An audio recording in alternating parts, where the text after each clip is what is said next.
2023 সালে রেকর্ড অঙ্কের প্রায় $10.5 কোটি চুক্তিতে পিএসজি ছেড়ে সৌদি আরবের ক্লাব আল হিলালে যোগ দিয়েছিলেন ব্রাজিলিয়ান সুপারস্টার নেইমার জুনিয়র। তবে পিএসজি ছেড়ে আল হিলালে নাম লেখালেও সেখানেও যেন ইনজুরি নেইমারের বড় সঙ্গী। চোট আঘাতের সমস্যায় বেশিরভাগ সময়ই কাটিয়েছেন মাঠের বাইরে। এরই মাঝে গেল কয়েকদিন ধরেই জল্পনা চলছিল আল হিলালের সাথে সম্পর্ক ছেদ নিয়ে।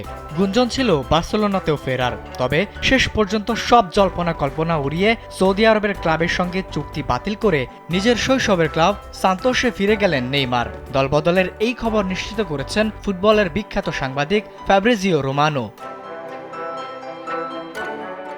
এদিকে সৌদির ক্লাবের পক্ষ থেকেও জানিয়ে দেওয়া হয়েছিল পারস্পরিক সম্মতির ভিত্তিতেই নেইমারের সঙ্গে চুক্তি বাতিল করেছে আল হিলাল ক্লাব। সোমবারই অবশ্য নিশ্চিত হয়ে গিয়েছিল এই দলবদলের বিস্তারিত। ব্রাজিলিয়ান ক্লাব সান্তোস আগেই জানিয়ে দেয় আল হিলালের সঙ্গে চুক্তি বাতিল করে নেইমার আসছেন তাদের ক্লাবে। ঘণ্টা খানেক পরই সেই খবরের সত্যতা নিশ্চিত করে দেয় আল হিলাল। অন্যদিকে আল হিলালও নিজেদের সামাজিক যোগাযোগ মাধ্যমে বিবৃতি দিয়ে জানিয়েছে ব্রাজিলিয়ান এই তারকার বিদায়ের খবর।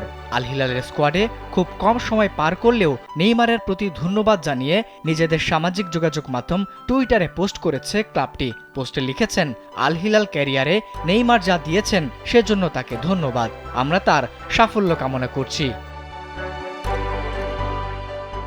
পিএসজি ছেড়ে আল হিলালে যোগ দেওয়ার পর একের পর এক ইনজুরি ও অন্যান্য জটিলতার কারণে কেবলমাত্র 7টি ম্যাচ খেলতে পেরেছেন নেইমার। ক্রিস্টিয়ানো রোনালদো ও করিম বেনজেমার পথ ধরে সৌদি ফুটবলে যোগ দিয়ে আল হিলালকে বড় স্বপ্নই দেখিয়েছিলেন এই ফুটবলার।